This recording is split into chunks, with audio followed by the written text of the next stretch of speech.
Pension లేదు నాయన. మేము ఇది అమ్ముకుంటేనే బతాం బిడ్డ. అమ్ముకుంటే ఇప్పుడు 50 ఏండ్లు ఉన్నా. 50 ఏళ్ల సంది కూడా నేను గంపెత్తుకుని పోయేదాకా నాకు తెల్లారతలేదు. నా కొడుకులు కూడా పంబరు పని చేస్తారు.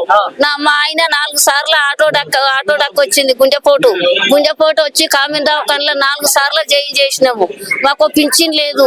ఓ 10 రూపాయలు కూడా ఒక అధికారము ఒక సాయం చేసేందుకు కూడా లేరు. మాకు ఏది లేదు నాయన. ఏది లేనందుకైనా మాకు కవితక్క ఏమన్నా గుర్తింపు అన్నది ఇస్తుందేమో అని ఇంత దూరం మేము వచ్చినాము. మాకు ఏమి లేదు, ఏది లేదు. మా ఆయనకు పింఛనే లేదంటే మాకు ఉద్యోగాలు ఎక్కడి నాయనా? మా ఆయనకు పింఛన్ లేదు. మా కులం ఉందనే తెలియదు. బీసీఏ అని ఉంది కదా, అది ఏ కులం మీది? ఎడికైనా లోన్ల కాడికి పోతే ఆ కాగితాలు తీసుకురా అంటారు. పూసలోళ్ళు అంటే దేనికి సంబంధించింది అని అడుగుతారు. తెలియాలనే ఇంత దూరం వచ్చినాం మేము.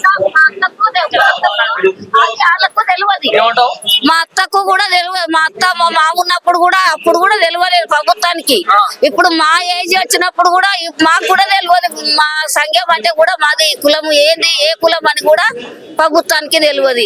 ఇప్పుడు మేమంటే ఏదో పోయినాం అనుకో. ఇప్పుడు మా పిల్లల కన్నా ఇంత 10 రూపాయల ఉద్యోగం కూడా లేదు మా పిల్లలకు. మాది కూలి బతుకు. మేము మీటింగ్ కాడికి ఎక్కడికన్నా పోతే మాది ఏంది మీది అంటే మీకు పూసలోళ్ళు అంటే మీది ఏం కులము? మీది ఏచో బీజో అంటారు. అగో అది ఆ కులం. మళ్ళా లోన్ కాడికి పోతే మీది లోన్లు కూడా లేవు నాయన. ఒక ఇంద్రమ్మ ఖాళీ అప్పుడు ఉన్నప్పుడు ఒక ఇంద్రమ్మ పథకం కింద లోను ఇల్లు వచ్చింది, జాగా. ఆ జాగా ఉంది. ఓ భూమి కలిసినాము. సరే గుర్తింపు వస్తుందమ్మా అని అన్నది. ఏం చేయలేదు ఇంకా. ఇక ఆమె దయ.